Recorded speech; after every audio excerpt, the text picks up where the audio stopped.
소개받은 인천도시공사 임원입니다. 2008년부터 전남 신도시의 문화재 업무를 담당해 오고 있습니다. 전남 신도시의 그 문화재 업무는 기본적인 조사는 지난 2009년에 종료가 되었고요. 그 결과를 가지고 땅속에 있는 내장 문화재 조사를 2014년부터 현재까지 진행해 오고 있습니다. LH하고 저희하고 대충 50대 50으로 기관을 나누어서 사업을 진행하고 있는데요. 저희 인천도시공사의 전체 56% 정도 지역의 조사를 LH가 46%를 진행해 왔습니다. 검단의 1단계 지역, 동으로 말씀드리면 원당동하고 당하동은 작년 말에 모두 종료를 했습니다. 그리고 종료하고 개발 사업에 저촉이 되는 특별한 유적은 없었습니다. 현재까지 원활하게 조성 공사가 진행되고 있고요.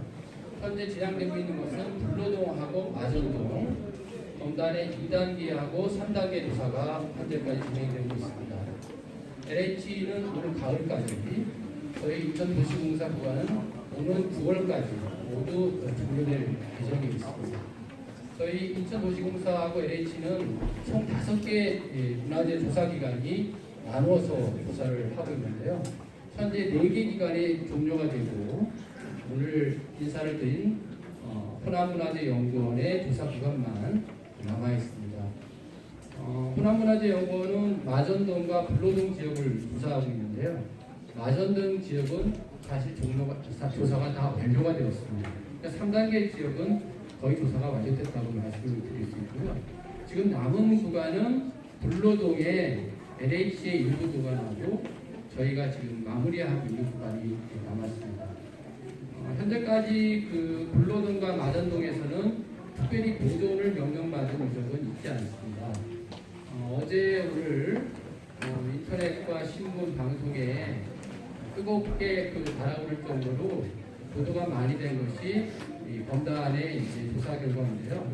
그 결과는 5개 기관 검단의 1, 2, 3단계 모든 지역을 아우른 조사 결과가 아니고요.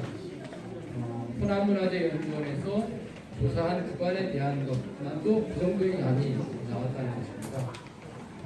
오늘 행사는 사실은 발굴의 그 절차와 규정에 따른 법적 행위도 진행이 되고 있습니다. 지난 5월달 저희가 불로동 지역에 대한 심의를 하는 과정에서 중요한 유적물이 확인되었기 때문에 지역 주민들에게 알리고 그것을 지역의 어떤 교육의 장이라든가 향후 또 이 지역에 대한 어떤 인물을 보존하고 교육하는데 활용했으면 좋겠다는 의견을 자문위원들이 주셨기 때문에 근데 저희가 그걸 약속을 드렸습니다. 그래서 오늘 이 자리를 만들었고요.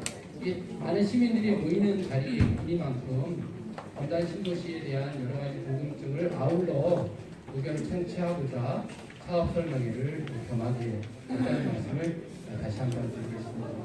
오늘 문화재 보고와 관련된 내용은 총 30분이 예정되어 있는데요.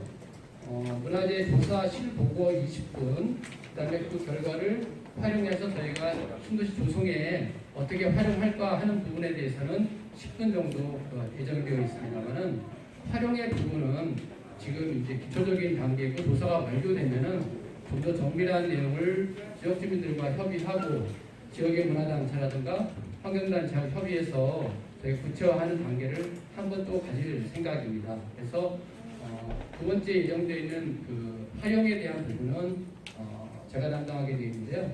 생략하도록 하고요. 3층에 올라가서 인물을 보면서 질의응답으로 대신하겠습니다. 대신 본 발표에 해당되는 그동안의 조사 결과, 이번 조사 결과 보고는 호남문화재연구원에 조사한 것뿐만 아니라 2013년부터 5개 기관이 조사했던 총 내용을 요약 정리해서 설명을 드리는 내용이 되겠습니다. 아까도 말씀드렸습니다만 검단 지역이 선사시대 때부터 근대까지 양호한 주거 환경과 오랜 역사적 전통과 많은 인물을 배치한 그런 지역이라는 것을 사실 제3 확인하는 자리가 되겠습니다. 경청해 주셔서 감사합니다. 그러면은 마이크를 호남문화재연구원의 한수영 책임연구원께 맡기겠습니다.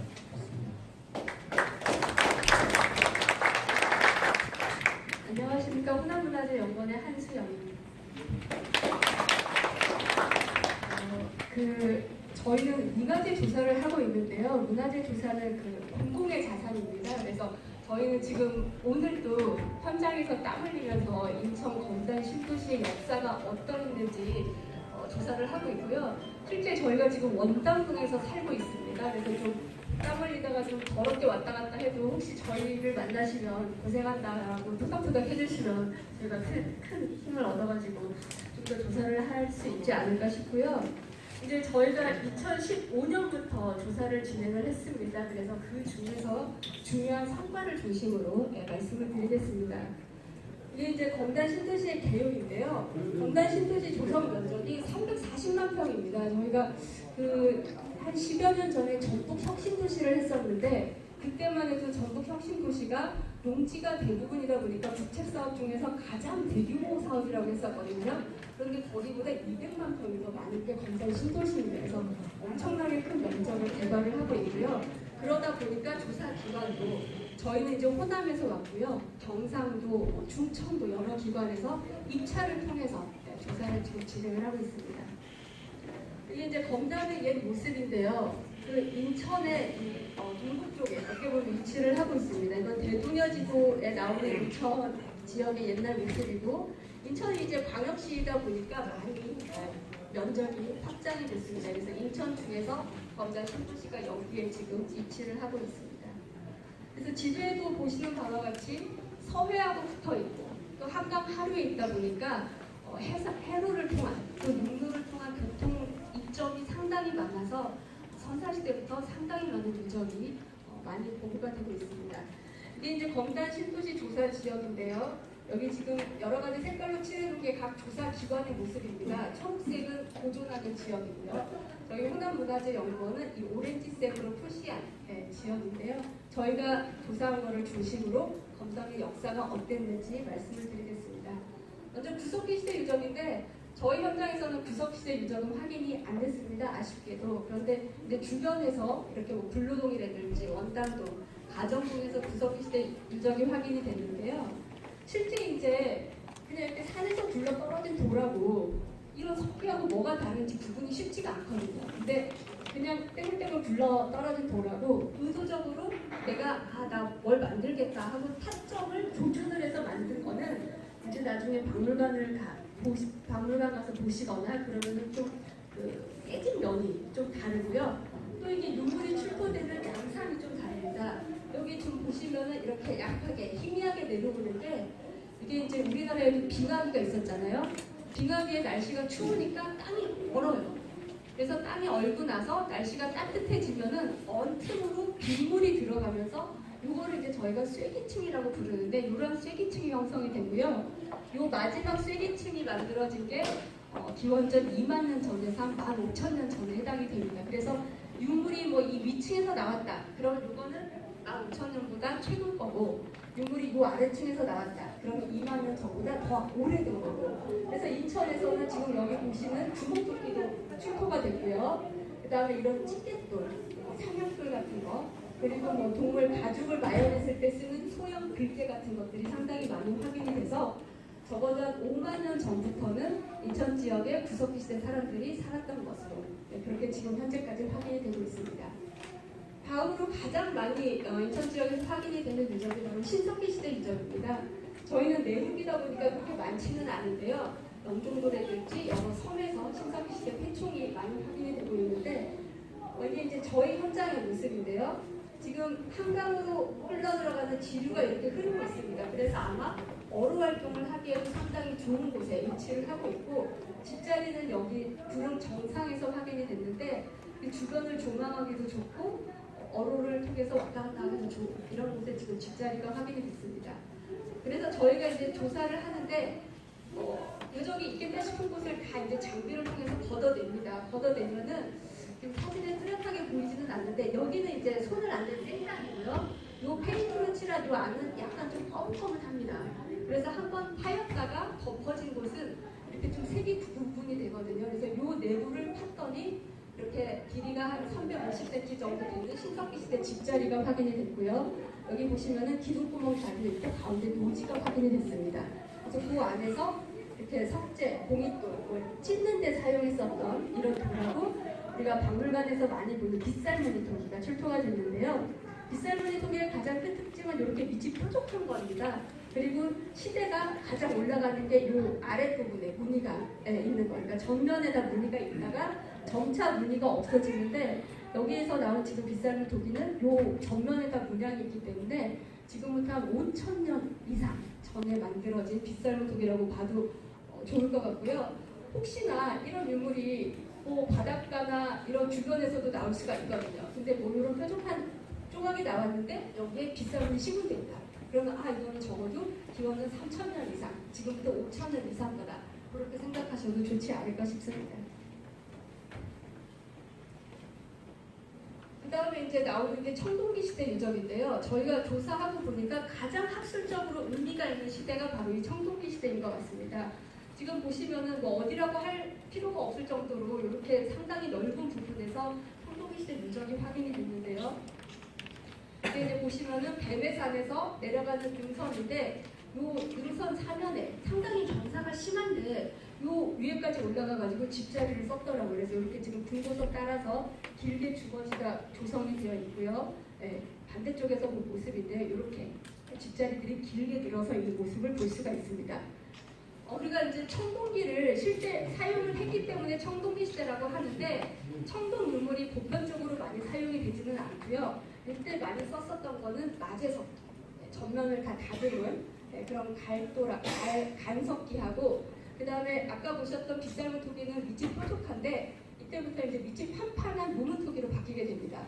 그리고 청동기 시대의 또 하나의 특징이 농사를 지었습니다. 벼농사를 지었기 때문에 정착 생활을 하게 되고 그러다 보니까 농사 지은 것들이 많이 남게 되죠. 그럼 잉여 생산물이 생겨서 그거를 가지고 먹다 보니까 인구도 늘어나고 그리고 어떤 사람은 농사 안 짓고 그걸 뺏기고 해서 전쟁도 많이 활발해지는 시기입니다. 그래서 이전에 구석기나 신석기 시대보다 사회 조직이 훨씬 커지고 복잡해지고 다양해지는 그런 시기가 바로 이 청동기 시대인데요. 일반적으로 기원전 500년에서 기원전 300년까지를 청동기 시대라고 해서 조기, 전기, 중기 이렇게 구분을 하는데 검단에서 나온 거는 지금부터 한 3,000년 전에 전기에 해당하는 유적이 저희가 조사한 데서만 해도 100여 개 이상의 조사가 됐고요. 검단 신도시 내에서 450개가 확인이 됐습니다. 이거는 현재까지 우리나라 중서부 지역에서는 최대 규모의 유적이라고 볼 수가 있을 것 같습니다.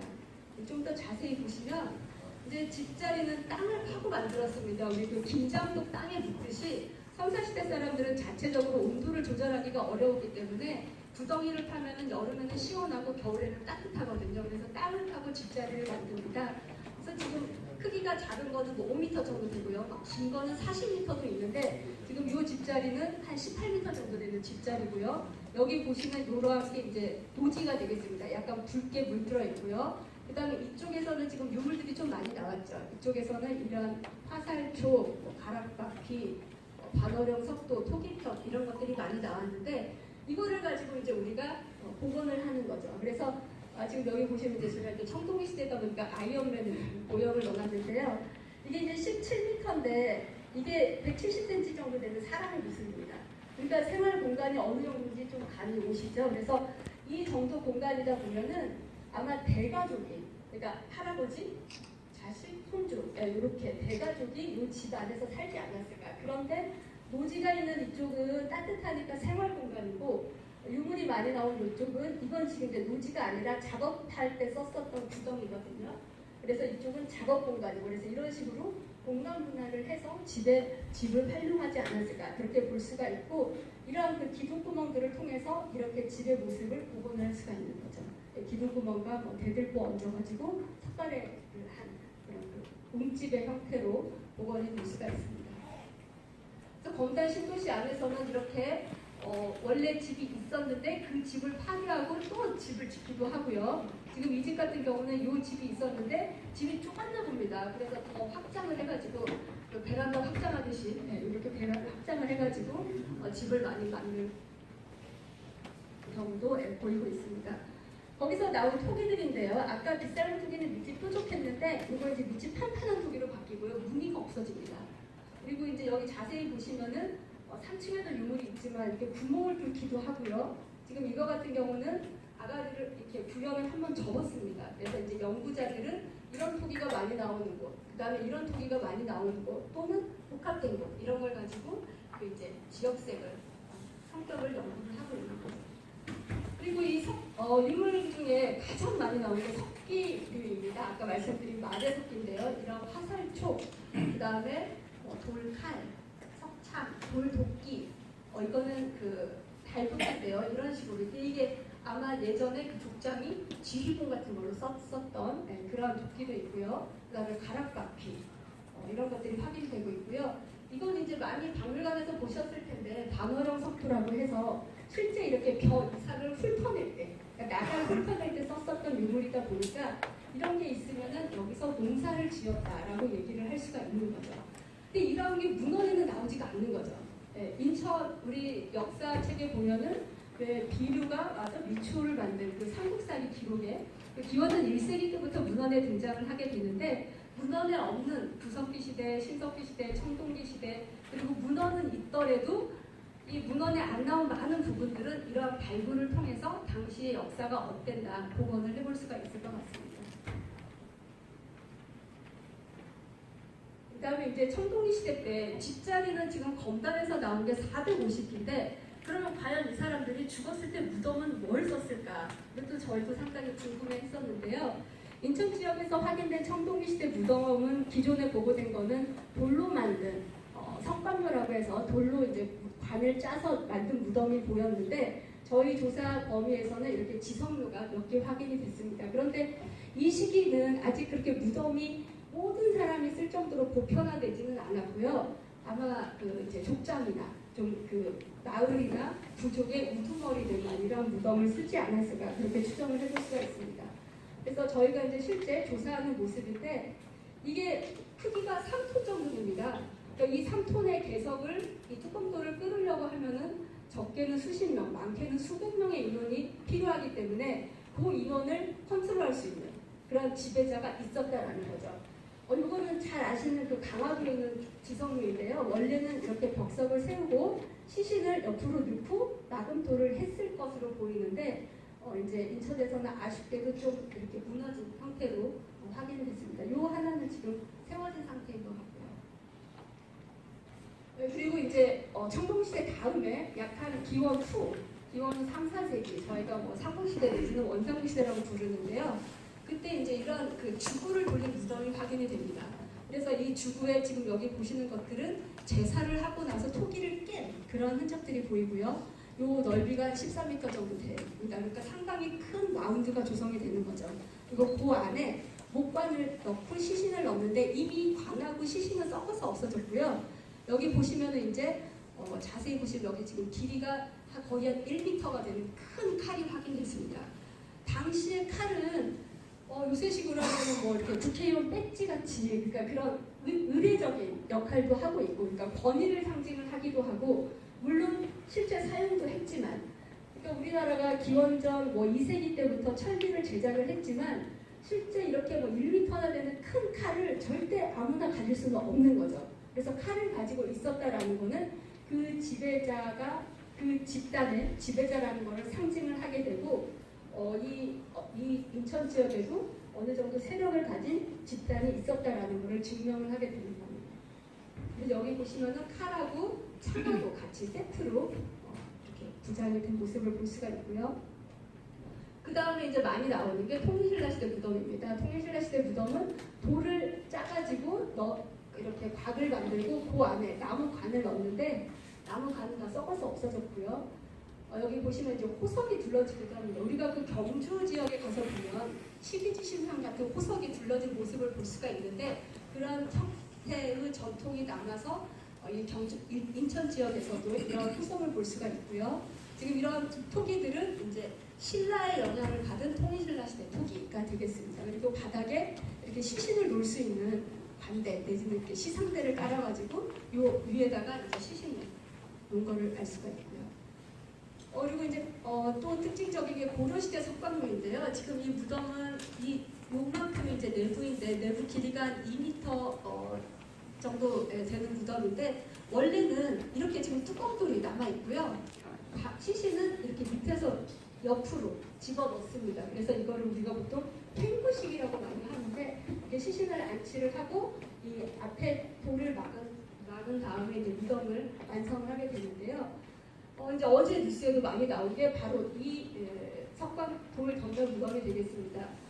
여기 보시면은 이따가 3층에 올라가시면 위치가 대충 보이는데요. 지금 여기서 제가 봤을 때 이쪽 방향에서 유적이 위치를 하고 있는데 능선의 한 중간 부분에서 확인이 됐고요. 실제 이제 이렇게 조사를 해보니까 뚜껑돌도 다 없어지고 뭐 그렇게 크지도 않고 주변에서는 또 고려시대, 조선시대 토감료가 같이 나와서 뭐 별거 있겠나 하고 그냥 다른 무덤이겠거니라고 조사를 했는데 하다 보니까 이렇게 팔찌 쪽에서 청자 세트가 출토가 됐습니다. 그래서 이거 보시면은 이게 그 참외 모양의 주전자고요. 그 다음에 청자 잔 받침, 접시, 그 다음에 물을 받아놨던 큰 대발 같은 거, 푼주라고도 하는데요. 그래서 아마 여기에 찬물을 붓고 찻잔을 마십니다. 그리고 이런 접시에는 약간의 그 다과 같은 거를 올려놔서 찻잔으로 사용을 했을 것 같고 그 남은 물은 이제 여기다가 버리게 되는 거죠. 이러한 다리가 일괄로 세트가 출토가 됐습니다.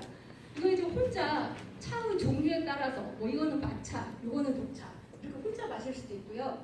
아니면 두 분이 같이 세트로 마실 수가 있는데 그거는 이제 뭐 아까 저희가 이제 추정해본 거고요. 그래서 이러한 청자가 확인이 된 게 왜 중요하냐면 실제 중국에서는 뭐 삼국시대 이전부터 자기가 만들어집니다. 그런데 자기 만드는 기술이 굉장히 국가에서 관리할 정도로 보안을 철저히 유지를 했어요. 그러다가 이게 우리나라의 이제 9세기 중반경에 용인 서리 지역에 초기 청자가 들어오게 됩니다.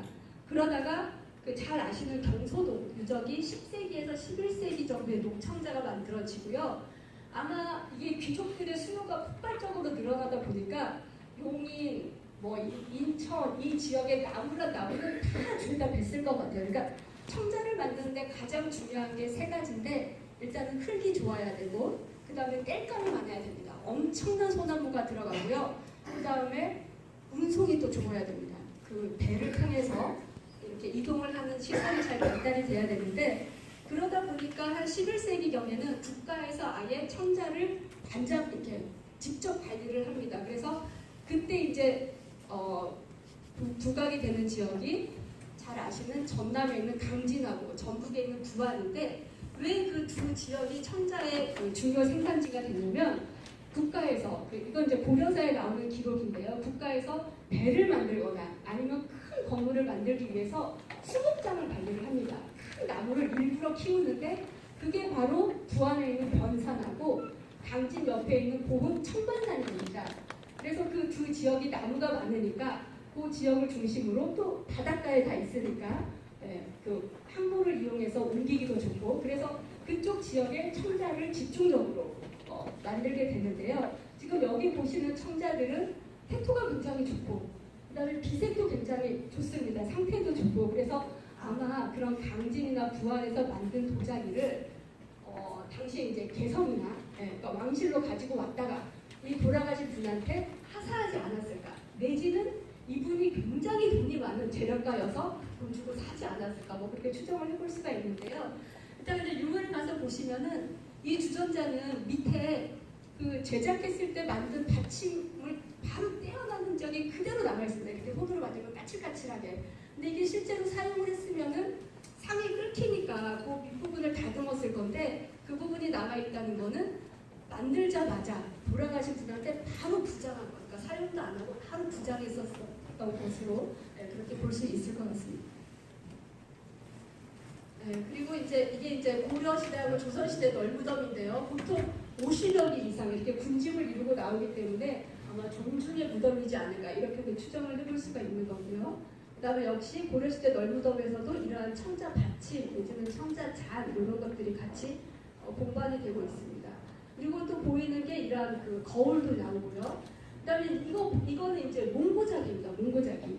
아까 제가 이제 우리나라 그 고려청자에 대해서 간단히 말씀을 드렸는데 우리나라 자기가 왜 우수하냐면 이제 그 중국의 자기 만드는 기술이 우리나라로 넘어올 즈음에 북쪽으로는 몽골로도 가고 남쪽으로는 뭐 베트남까지도 가고 이 아시아 지역으로 좀 확산이 되는데 다른 지역에서는 우리나라 청자를 만드는 기술같이 발달된 비생을 내지도 못하고 또 우리는 아시는 바와 같이 상단 청자를 독자적으로 개발을 하잖아요. 이렇게 질 좋은 우수한 청자가 만들어지는데 이거는 지금 몽고에서 비슷한 시기에 만든 자기입니다. 이 몽고 자기가 인천에서 나오는 거는 좀 마음 아픈 얘기긴 하지만 몽고 침입으로 강화도가 점령당하고 또 삼돌초를 점령하기 위해서 몽고가 제주도까지 내려가잖아요. 그래서 우리나라에서는 인천 일대, 강화도 일대하고 제주도에서 이런 몽고 자기가 많이 나오는데요. 여기 보시면 이렇게 꼬다리가 달려 있습니다. 그래서 몽고족들이 기마민족이다 보니까 말이나 수레에 매달아가지고 자기들이 먹을 음식이나 액체 같은 거를 담아가지고 오는 거죠. 그래서 매달기 좋게 이렇게 항아리도 길쭉길쭉하고요. 동그란 게 아니라 그리고 매달려고 이렇게 고리가 달려있는 이런 몽고 자기가 인천 지역에서도 많이 확인이 되고 있는데요.